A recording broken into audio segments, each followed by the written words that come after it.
Hello, my dear students. I am P. Vivekananda, running this PV physics classes so far since 10 years. बच्चों, ये 2010 में शुरुआत हुई है इसकी और ये 11वां साल है। कुछ और आगे बढ़ने के पहले मैं ये बताना चाहूँगा कि इस क्लास की जो शुरुआत 2010 में हुई थी, अब पूरे 11 साल कंप्लीट हो गए हैं और इस साल से हम इसको पीवी फिजिक्स क्लासेस को पीवी संकल्प के नाम से कन्वर्ट कर रहे हैं in the form of academy. हमने इस एकेडमी में इस साल अब फिजिक्स के साथ साथ केमिस्ट्री भी लॉन्च किया है। My self P Vivekananda, physics teacher. बच्चों, 2010 में जब इसकी शुरुआत हुई थी तब से लेकर आज तक ये रिकॉर्ड है पूरे लातूर रीजन में that the top ranks meritorious students are always from this class. चाहे वो हाईएस्ट मार्क्स हो, फिजिक्स जो नीट एग्ज़ाम होता है उसमें 180 मार्क का होता है और उसमें से अब तक हाईएस्ट 175 वी हैव रीच्ड। एक बार नहीं, बहुतों बार। इन 2014 जब नीट स्टार्ट हुआ था 13 में, उसके अगले साल ही it so happened that this class produced top 4 ranks in top 10। First मतलब स्टेट वाइड जो फर्स्ट रैंक था, फर्स्ट, सेकंड, 7th, 9th, ऐसे टॉप 10 में 4 रैंक्स थे अपनी क्लास में से। और इस लेगेसी को हमने बरकरार किया है इन द लास्ट 11 ईयर्स। जब तुम 10th से 11th में आते हो बच्चों, इसके लिए मैं 2-3 बातें शॉर्ट में कहना चाहूँगा that when a child comes from 10th to 11th, उसकी एक अलग दुनिया होती है क्योंकि उसको लगता है कि हम एक कॉम्पिटिटिव वर्ल्ड में एंटर कर रहे हैं जहाँ पर हमें एक लेवल पर पूरे कंट्री को फेस करना है। एक कॉमन एग्ज़ाम है, चाहे वो नीट बायोलॉजी के लिए हो या फिर जेईई मेंस हो मैथमेटिक्स ग्रुप वालों के लिए। एक कॉमन एग्ज़ाम हो गया है थ्रू आउट द कंट्री। तो जब ये कॉमन एग्ज़ाम होता है बेटा, तो उसको अप्रोच करने के लिए, उसको फेस करने के लिए जो एक स्ट्रैटेजी चाहिए, जो एक एटीट्यूड होना चाहिए, वो बहुत ज़रूरी है बेटा। ये हमारी सोच पर डिपेंड करता है हम कितने स्ट्रांग हैं। ऐसा नहीं है कि मुझे लास्ट में एकदम से all of a sudden you are going to write the exam. It's not a 100 meter race कि ट्रिगर दबाया और स्टार्ट हो गया। It's a marathon. मतलब हम जो अभी 10th के बाद में ये 2 साल पढ़ने वाले हैं, 2021-22, 22-23, 2 साल का कोर्स, हमें वहाँ पे वो 3 घंटे में उसको रिफ्लेक्ट करना है। सबसे बड़ी बात, सबसे असली मुद्दा मेरे हिसाब से, जो थोड़ा बहुत एक्सपीरियंस मेरे को है इस फील्ड में, 20 साल से पढ़ा रहा हूँ, तो जो मैं तुम लोग को एक मैसेज देना चाहूँगा या एक पॉइंट तुम्हारे जहन में लाना चाहूँगा कि किसने क्या पढ़ाया, किसने कितना पढ़ा, इससे कोई फ़र्क नहीं पड़ता बेटा। ये टेम्परेरी चीज़ें नहीं होती हैं। अल्टीमेटली इस बात को तुम समझो कि उस दिन जब हमको वो 3 घंटे मिलेंगे एग्ज़ाम के, उस दिन हमारा स्टेट ऑफ माइंड क्या है। क्योंकि हमें सिर्फ कोई एक सब्जेक्ट नहीं लिखना है, हमें तीनों सब्जेक्ट लिखने हैं। तो हमारे को अपनी मानसिकता, हमें अपने आप को अंदर से डेवलप करना है, हमें अपने आप को अंदर से ग्रो करना है और उसकी तैयारी ये होती है। जैसे तुम लोग को मालूम है कि तुम लोग जब थोड़े और बड़े हो जाओगे, 20, 22, 24 साल के, मान लो कहीं किसी जॉब के लिए जाते हो, इंटरव्यू के लिए जाते हो, तो ऐसा तो नहीं कि वो तुमको 1 घंटा बैठा के बताएंगे, बताओ कौन सा तुम्हें सर्टिफिकेट मिला, 10th में क्या था, 5th में क्या था। नहीं, हार्डली 10-15 मिनट उसमें वो तुम्हारा पूरा निकल जाएगा कि तुम क्या हो, तुमने अपने आप को कैसे डेवलप किया हुआ है, व्हाट इज़ योर पर्सनैलिटी, है ना। उनकी जो रिक्वायरमेंट होगी उसके लिए तुम सुटेबल हो कि नहीं हो, उनको पता चल जाता है। Same is the case. हमें अपने आप को डेवलप करना है, हमें अपने आप को इस काबिल बनाना है कि वो जो 3 घंटे हमें मिलने वाले हैं 2 साल बाद, उन 3 घंटे में हमारा स्टेट ऑफ माइंड कितना कूल है, स्टेबल है। जितना स्टेबल हम रहेंगे, जितना कूल रहेंगे, उतना अच्छा परफॉर्म करते हैं। टेंशन में, एंग्जाइटी में मिस्टेक्स ज़्यादा होती हैं। तो हमारा जिम्मा ये रहेगा, हमारी कोशिश ये रहेगी कि हम तुम्हें इस काबिल बना सके कि जब तुम उस एग्जामिनेशन हॉल में बैठोगे तो तुम्हें ये जो फिजिक्स और केमिस्ट्री का मेजर पार्ट 720 मार्क्स का होता है, उसमें 360 मार्क्स, और हमारी कोशिश रहेगी कि हम तुम्हें पूरे 360 आउट ऑफ 360 की तैयारी कराएं। And I am assuring you that you will be in such a comfortable position when you enter the examination hall. Main exam, अपन जो लोकल एग्जाम लिखते हैं, वीकेंड एग्जाम्स लिखते हैं, उसमें भी कहीं ना कहीं थोड़ा बहुत टेंशन रहता है, लेकिन जो मेन एग्जाम होता है, थोड़ा सोचो उसके बारे में कि हमें 3 सब्जेक्ट्स को, या जो मेजर सब्जेक्ट्स हैं जिसको फिजिक्स केमिस्ट्री को मेन सब्जेक्ट्स जहाँ पे बच्चा थोड़ा बहुत डर लगता है, उनको हमें इस तरह से समझना है, इस तरह से हमें अपने आप को तैयार करना है कि हम उस एग्जामिनेशन हॉल में कंफर्टेबल फील करें। जो एक कंफर्ट जोन होता है कि हमें सोचने में ज़्यादा ना लगे कि ये क्या होता है, कैसे होता है, बस वहाँ पे अप्लाई करना है, रिफ्लेक्ट करना है, टिप्स पे चीज़ें होनी चाहिए। ये होती है पढ़ाई। कॉम्पिटिटिव एग्जाम की तैयारी इसको कहा जाता है। हमने आज पढ़ा, हमको इतने मार्क्स, वो नहीं, मेन एग्जाम के लिए हम तैयार है कि नहीं है। उस मेन एग्जाम की तैयारी मेंटली, फिजिकली जो स्ट्रेंथ होना चाहिए, उसका सबसे बड़ा योगदान होता है। आ रही बात समझ बेटा? So I am assuring that for physics and chemistry part of your medical group or the PCM group, we take the responsibility and I'll take you to that particular level जहाँ पर तुम इतना अच्छा कंफर्टेबल फील करो कि तुम्हें डर ना लगे, and you can perform to the maximum of your capacity. Okay, बच्चों, हमारे पास में, मेरे साथ में, मेरी इस टीम में we have experts जो जिसको अपन कहते हैं ना कि पॉइंट टू पॉइंट उनकी जो नस होती है, जैसे जिनमें जो डॉक्टर्स बनने वाले हैं, असली डॉक्टर क्या होता है, वो जो नस पकड़ के डायग्नोस करता है कि क्या प्रॉब्लम क्या है। Same is a case. I am so proud that my team is having teachers कि वो बच्चों को, या जो सब्जेक्ट की जो नस होती है, कि वो पकड़ कर कि ये क्या है, हमें एक्चुअली बच्चों को क्या देना है, वो जरूरी होता है ना। तो इसमें in physics department along with me I have 2 teachers with me. One is Kapil Jain sir and Shubham Kumar sir. So Kapil Jain sir and Shubham sir, myself P Vivekananda, हम तीनों मिलकर फिजिक्स की जिम्मेदारी लेंगे और तुम्हें physics में इतना अच्छा परफेक्ट बनाएंगे कि वो जो मैं जिस बात कंफर्ट जोन की बात कर रहा था, इजी जोन की बात कर रहा था, कि हमें आसान लगे चीज़, मुश्किल ना लगे, उसकी जिम्मेदारी हम लेते हैं। साथ ही साथ द केमिस्ट्री डिपार्टमेंट, बच्चों, हमने ऐसे ऐसे हीरे चुने हैं from across the country, and I am so proud to introduce you the chemistry department. Let me introduce sir Lalit Chauhan sir, LC sir. Hello बच्चों, सर LC सर के नाम से इतने फेमस हैं और इन्होंने, सर ने फिटजी में, एलन में पढ़ाया है. उसके बाद में जो श्री चैतन्य का एक मेन हब है जहाँ से रैंक्स प्रोड्यूस होते हैं, विजयवाड़ा श्री चैतन्य कौशला नाम से है, वहाँ से सर हमारी रिक्वेस्ट पर अपने साथ में जुड़े हैं.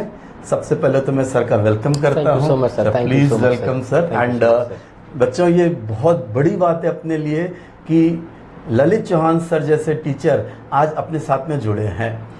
Sir is expert in physical and inorganic chemistry, specialized. Total chemistry भी सर हैंडल कर लेते हैं अच्छे से, लेकिन जो एक मेन स्ट्रीम होगा उसके लिए.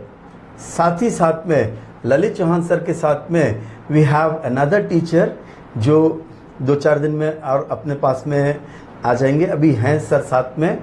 सर को बेबी हुई है, सर की मैडम की डिलीवरी हुई है, इसलिए maybe another few days it will take. Sir will be with us. Sir is Deepak Nandwana sir. बच्चों तुम लोग YouTube पे दीपक नंदवाना टाइप करके चेक कर लेना, you will find the magic of chemistry world, specially organic chemistry. तो ये जो अपने साथ में दो टीचर केमिस्ट्री डिपार्टमेंट के अपने साथ में जुड़े हुए हैं, इनको लेने से या इनके अपने साथ में जुड़ने से जो मेरा कॉन्फिडेंस बढ़ा है, मैं उसको बयान नहीं कर सकता। आई एम श्योर कि मैं जो चाह रहा था कि बच्चों को फिजिक्स और केमिस्ट्री 360 आउट ऑफ 360 दिलाने का एक जो मेरा सपना है, वो मुझे ललित सर और दीपक सर के मदद से पूरा होते हुए दिखता है। मैं चाहूँगा ललित सर से भी कि सर 2 मिनट हमारे बच्चों से। Definitely sir. बच्चों नमस्कार, अभिभावकों को नमस्कार मेरी तरफ से। बच्चों देखो ऐसा है कि सर का जो सपना है कि भाई लातूर से एक अच्छी रैंक आए बच्चों, तो सर ने जो है टीम को जोड़ना शुरू किया है। और मैं आपको अश्योर करता हूँ as far as chemistry is concern, मैं और दीपक सर जो है मिलकर बच्चों कोई कसर नहीं छोड़ेंगे इस बात को लेकर कि जो 360 नंबर का जिम्मा हमारी टीम ने लिया है, उस 360 में से 360 नंबर आपको पूरे मिले। और बच्चों मैं एक बात बता दूं, मेडिकल फील्ड में क्या होता है कि कई सारे बच्चे होते हैं जो बायो को तो कर लेते हैं, देन द रीजन बीइंग कि बायो एक ऐसा सब्जेक्ट है जिसको आसानी से याद किया जा सकता है, लेकिन फिजिक्स और केमिस्ट्री के अंदर अल्ट्रा लॉजिक लगेगा बेटा, है ना। और ये लॉजिक हर एक किसी के बस की बात नहीं है, ना तो स्टूडेंट्स के और ना ही हर एक किसी टीचर के बस की बात है। इसके लिए एक स्पेशलाइज्ड टीम चाहिए बच्चों। तो वो टीम का अश्योरेंस हम लोग लेते हैं और आपको ये अश्योर करते हैं बच्चों कि अगर आपने हमारा साथ दिया, जैसा हम कहें वैसा आप परफॉर्म कर रहे हैं, फॉलो अप कर रहे हैं, तो 360 से 360 नंबर लाना कोई बड़ी बात नहीं होने वाली बच्चों। अब देखो बच्चों होता क्या है कि हमारा जो इंडियन एजुकेशन सिस्टम है, यहां पर एक लैक्यूना है, एक गैप है बेसिकली। और वो गैप क्या है, जो ट्रांजिशन होता है बच्चों 10th to 11th, बच्चे जो 10th तक जो बच्चे होते हैं उनको क्या पता होता है कि भाई हमारा जो हाफ ईयरली एग्जाम है या कोई यूनिट टेस्ट है या फाइनल एग्जामिनेशन है, तो हम क्या करते हैं कि अक्सर अधिकतर बच्चे एक टॉपर्स को छोड़ दें तो जो मेजॉरिटी ऑफ द स्टूडेंट्स होते हैं वो क्या करते हैं कि वो आखिरी वक्त का वेट करते हैं। जैसा सर बोल रहे थे कि आखिरी वक्त का अगर आपने वेट किया तो हो सकता है बच्चों का आप 8, 9, 10th में अच्छा परफॉर्म कर लें। एंड द रीजन बीइंग ऐसा क्यों कर पाते हैं, क्योंकि बच्चों 10th तक ना आपका IQ लेवल टेस्ट भी नहीं होता है। 10th तक जो है आपको जो क्वेश्चन दिए जाते हैं they are more of memory based. आपको अगर याद है, आपको समझ में आया कि नहीं आया, उससे कोई मतलब नहीं होता। आपने बस वो आंसर लिखना है, बस चाहे रट के लिखो चाहे कैसे भी लिखो। आपने आंसर लिख दिया, 4 लाइन 5 लाइन लिख दी, आपको नंबर मिल जाएंगे, आपके अच्छे नंबर भी आ जाएंगे बच्चों। बस एक यही गलती जो कि वो 10 साल तक वो बच्चा जो 10th में होता है, वो बस यहीं पे गलती कर जाता है। वो ये समझ नहीं पाता कि जो 11th और 12th क्लासेस होती हैं और यहाँ के बाद जो ट्रांजिशन होता है बच्चों कॉम्पिटिटिव एग्जाम्स के लिए, ऐसा नहीं है कि आप 11th और 12th को रट घोट के क्लियर नहीं कर सकते हैं, लेकिन एंट्रेंस टेस्ट ऐसे नहीं होते बच्चों।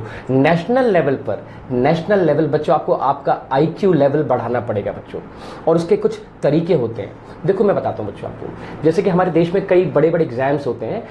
जो एंट्रेंस एग्जाम है, चाहे वो IIT का हो, चाहे वो NDA का हो, चाहे वो अपना नीट एग्जामिनेशन क्यों ना हो, हर एंट्रेंस एग्जामिनेशन एक सर्टेन कैटेगरी ऑफ स्टूडेंट्स चाहता है, एक सर्टेन कैटेगरी ऑफ फाइटर चाहता है। इसलिए इंडिया में एक पेपर नहीं है, जिस तरह का हमें प्रोडक्ट चाहिए उस तरह का एग्जाम होता है। फॉर एग्जाम्पल अगर मैं NDA की बात करूं, जो NDA के अंदर एक सेक्शन होता है SSB करके, उसमें आपका इंटरव्यू होता है। वो आपको 5-6 दिन वहां रखते हैं एकेडमी के अंदर, और वहां वो देखते हैं कि क्या आप ये सुनिश्चित कर पाते हैं, क्या ये आपके अंदर इनबॉर्न टैलेंट है कि आप अपनी टीम को अपने आप से आगे रखेंगे। अगर आप वो कर पाते हैं तो आप 100% आप आर्मी के अंदर चले जाएंगे, आप आर्मी के अंदर एक अच्छे जवान बनेंगे। IIT का जो एग्जाम होता है, वो जो क्वेश्चंस होते हैं, वो क्वेश्चंस आपको नॉर्मली कहीं नहीं मिलेंगे। एक इंजीनियर का जॉब होता है कि उसके पास कोई भी प्रॉब्लम आती है तो उसको उसका एक स्पॉन्टेनियस सॉल्यूशन देना पड़ेगा उसको। तो वो जो एंट्रेंस टेस्ट है IIT का, जो क्वेश्चंस वो देते हैं, they are like questions you have not seen before. तो आपके पास वहां पे स्पॉन्टेनिटी चाहिए होगी, तो जिनके पास स्पॉन्टेनिटी होती है वो एंट्रेंस क्लियर कर लेते हैं अच्छे नंबर से। नीट में बच्चों क्या होता है, हमें बनना है डॉक्टर, और डॉक्टर का काम बेसिकली ये नहीं कि कोई भी अननोन डिजीज आया है तो हम उसका ट्रीटमेंट कर रहे हैं। No, we will be aware of the known diseases. आपको अगर वो चीज का अच्छे से एनालिसिस करना आता है तो आप अच्छे डॉक्टर बन जाएंगे। इसके लिए क्या जरूरी होगा आपके एंट्रेंस के अंदर, कि जो भी आपने देख रखा है, जो भी आपने पढ़ रखा है, क्या आपको उसके बारे में कंप्लीट अवेयरनेस है। अगर आपको उसके बारे में कंप्लीट अवेयरनेस है, आप उसकी अच्छे से एनालिसिस कर पाते हैं, तो you will clear the NEET examination also. मैं आपको बच्चों ये बताना चाह रहा हूं कि इस एंट्रेंस एग्जाम को क्लियर करने के लिए बच्चों आपको 2 चीजों की जरूरत पड़ेगी। पहला है regularity, consistency and the revision. बिना रिवीजन के बच्चों यहां पर कोई गुजर बसर होने वाली नहीं है। देखो मैं अभी बच्चों आपसे कह रहा था कि बायो एक अलग फ्रेम में आएगा और साइंस के 2 हिस्से फिजिक्स और केमिस्ट्री जो है थोड़े से एनालिटिकल हो जाते हैं बच्चों। तो हम जो आपको ट्रेनिंग देंगे बेसिकली वो ट्रेनिंग ये देंगे, सर अपनी फिजिक्स की जिम्मेदारी मैंने देखा भी है सर को पढ़ाते हुए, और मैंने बच्चों से भी बात की जिनको सर ने पढ़ाया हुआ है पहले, तो वो बच्चे कहते हैं कि सर हमको फिजिक्स को विजुअलाइज करवा देते हैं। और बच्चों जो चीज आपने विजुअलाइज कर ली, जिसको आप इमेजिन करना सीख गए, उसको तो आप इजीली पढ़ जाएंगे। दिक्कत कहां आती है, जब आप चीजों को रट रहे हैं, घोट रहे हैं और उसके बाद आप उसको पढ़ने की कोशिश करें तो ऐसा लगता है कि एक लोड आपके साथ में चल रहा है बच्चों। पढ़ाई should be a fun, it should not be a load basically.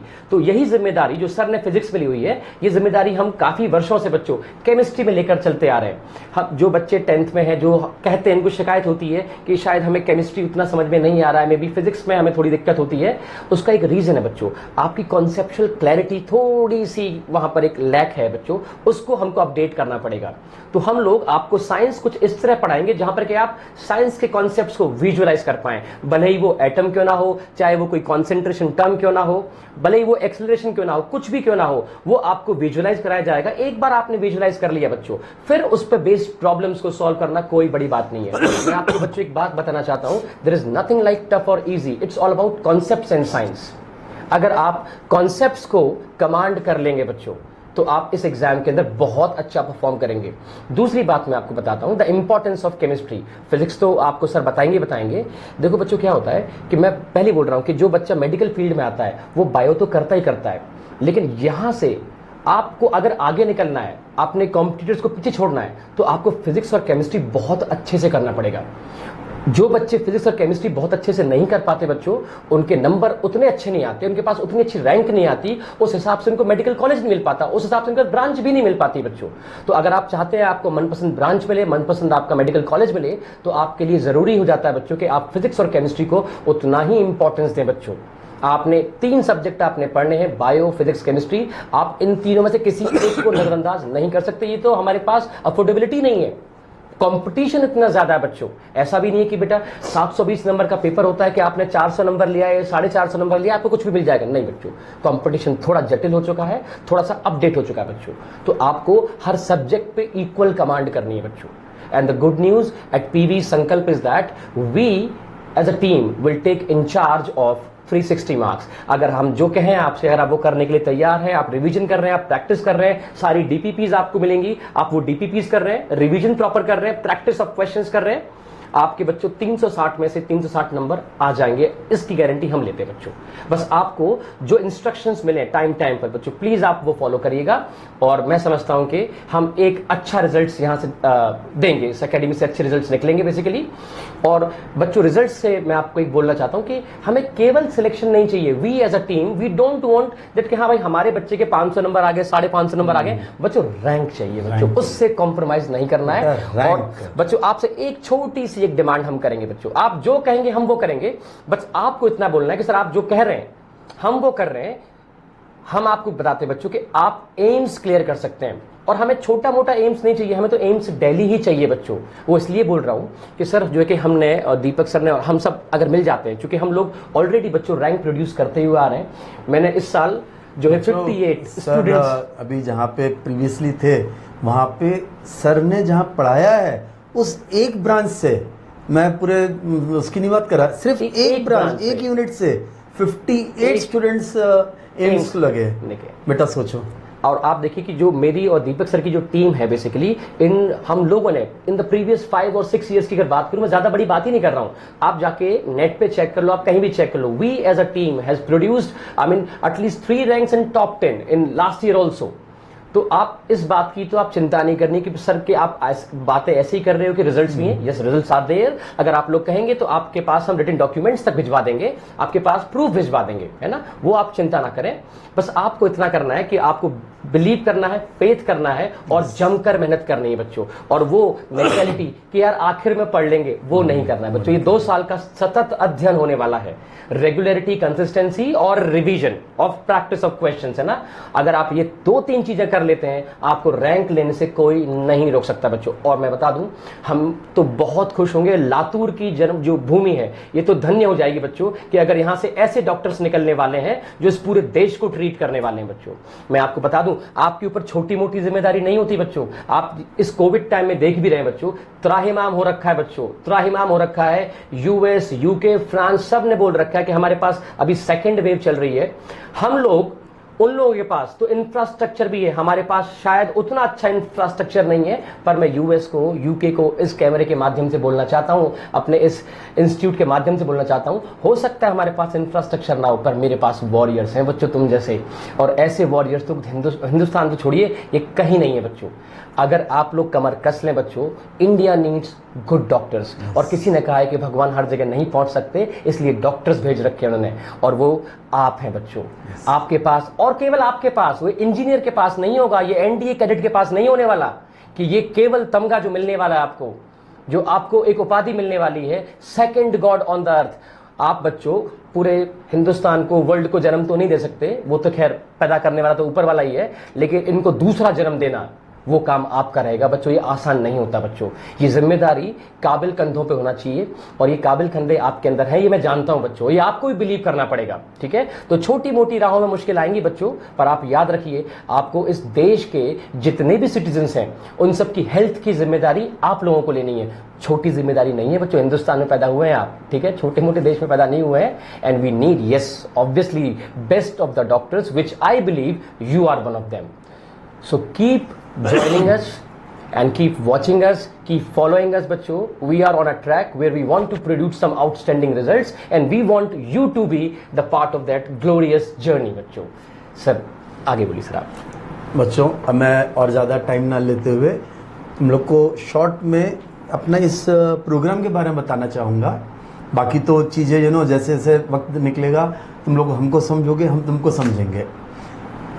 आज हम ये बैच शुरू कर रहे हैं, फाउंडेशन बैच 5 मई, और ये चलेगा एक पीरियड फिजिक्स का और केमिस्ट्री का। It will run up to 25 May. ये 20 डेज का एक प्रोग्राम हमने डिज़ाइन किया हुआ है। And then 26 May there will be exam, जिसको हम स्कॉलरशिप टेस्ट बोल रहे हैं, स्कॉलरशिप एग्ज़ाम। अब होगा क्या, हम जो भी ये 20 दिन में पढ़ाएंगे in these 20 days, 26 May there will be scholarship exam, और उस स्कॉलरशिप एग्जाम में स्टेट सिलेबस वालों के लिए अलग एग्जाम रहेगा और सीबीएसई के बच्चों के लिए अलग एग्जाम रहेगा। अब उसमें होगा क्या, the question paper will be of 90 questions, 45 physics के, 45 केमिस्ट्री के। अब मैं अगर सिर्फ फिजिक्स लेता हूँ तो फिजिक्स में 20 क्वेश्चंस जो तुमने 10th क्लास तक पढ़े हुए हैं उसके रहेंगे, और बाकी के 25 क्वेश्चंस हम जो पढ़ाने वाले हैं ये आने वाले 20 दिनों में। बात समझ में आ रही बेटा? 20 questions of your 10th class, 25 questions of this 20 days program. जो भी पढ़ाया जाएगा उसमें से क्वेश्चन पूछे जाएंगे। Same is the case with the chemistry also. 20 question 10th class के और 20 क्वेश्चन जो हमारे यहाँ पे 20 दिन में लिए जाएंगे, उसके 25 क्वेश्चन उसके रहेंगे। ऐसे 45 क्वेश्चन फिजिक्स के, 45 क्वेश्चन केमिस्ट्री के, टोटल 90 क्वेश्चंस रहेंगे। 120 मिनट्स दिए जाएंगे उसको। एंड देन जो मेन होगा 26 मई को, जो स्कॉलरशिप एग्जाम रहेगा, वो 2 एग्जाम लिए जाएंगे बेटा। जैसा मैंने अभी बताया, स्टेट बोर्ड का अलग, सीबीएसई का अलग। पैटर्न यही रहेगा, लेकिन 2 अलग अलग एग्जाम्स लिए जाएंगे, जिससे तुम लोग को भी अच्छा लगे, कंफर्टेबल फील करे। स्टेट वालों के लिए स्टेट सिलेबस के हिसाब से, सेंट्रल सीबीएसई वालों को उनके हिसाब से। ठीक है बेटा? So this is what the highlight of the program and features of the class. बाकी सारी चीज़ें साथ में चलते रहेंगे, लंबा सफ़र है, बहुत सी चीज़ें अपन एक दूसरे के बारे में जानेंगे। थैंक यू वेरी मच बेटा, thank you, all the best.